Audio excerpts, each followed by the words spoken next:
Deksimizin davamıga kulak salan vatandaşım.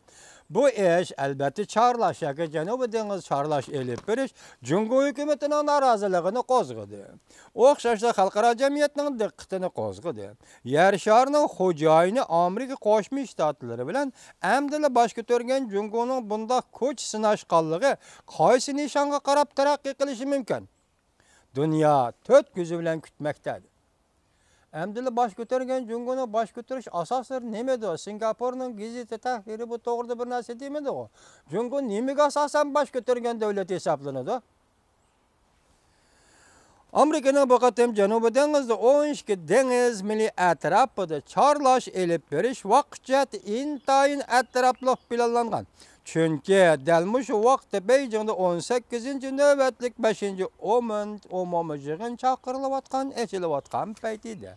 Bu xato emas efendim. 27-kuni Amerikaning çarlash barxudi qo'g'lig'icha barxidi ochiq dengiz yoki Janubi dengizga sahala kirgan bo'lsa, endi bu vaqtda Jungo yig'in echayotgan bo'lsa, bu balki shundoq o'rinlashtirish ya balki shundoq bir to'g'ri kelib qilishdir. Bu yerda alayda bir yezib so'zligidek maqolam bo'lmasi kerak. Amerika Qo'shma Shtatlarining bu qatim çarlash harakatini har xil tushuntirishlari ichida bir xil ko'z qarashli Amerika armiyasi Beijingning Janubi dengiz masalasida sabr toqatini sinamoqchi bo'ldi deyishdi.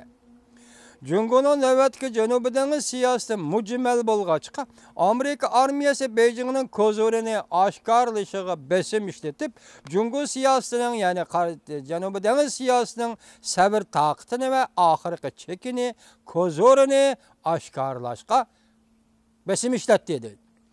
Janubi dengiz siyosati aniq shar'iylaganda Sharqiy Janubiy Osiyo davlatlari bilan o'tirib to'qinish paydo bo'ladi. Masalan, Jungo hukumatı o'zining dengiz siyosatini, Janubi dengiz siyosatini oshkor o'tirib qo'ysa, Sharqiy Janubiy Osiyo davlatlari bilan ziddiyat tug'iladi dedi. Demak, Jungo bu yerda mujmal ekan, o'tirib qo'ymaydi ekan, ziddiyatni o'zida qochiradi ekan.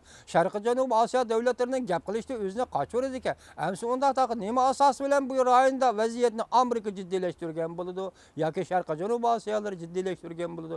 Bu vaziyatni jiddiyleştiriyotgan del Jungo o'zi bo'lmamdi, Abdur efendi. Shu chog'da Sharqiy Janubiy Osiyo davlatlari bexatarlik masalasi jihatda Amerikaning yordamini talab qiladi. Masalan, Xitoy hukumatı besim orqali Amerikaning navbatdagidek besim shu Abdur degandek besim orqali Janubiy dengizda o'zining maqsadini oshkorlaydigan bo'lsa, Sharqiy Janubiy Osiyo davlatlari bilan ziddiyatleşib qoladigan bo'lsa, u vaqtda Sharqiy Janubiy Osiyo davlatlari Amerikaga beqinishni kuchaytiradi va bu yo'l tanlab qoladi. Bu muqarrarlik efendim. Abdur efendi bu muqarrarlik. Hech kimning ixtiyoridagi ish emas. Bu qonuniyat xarakterlik muqarrarlik efendim.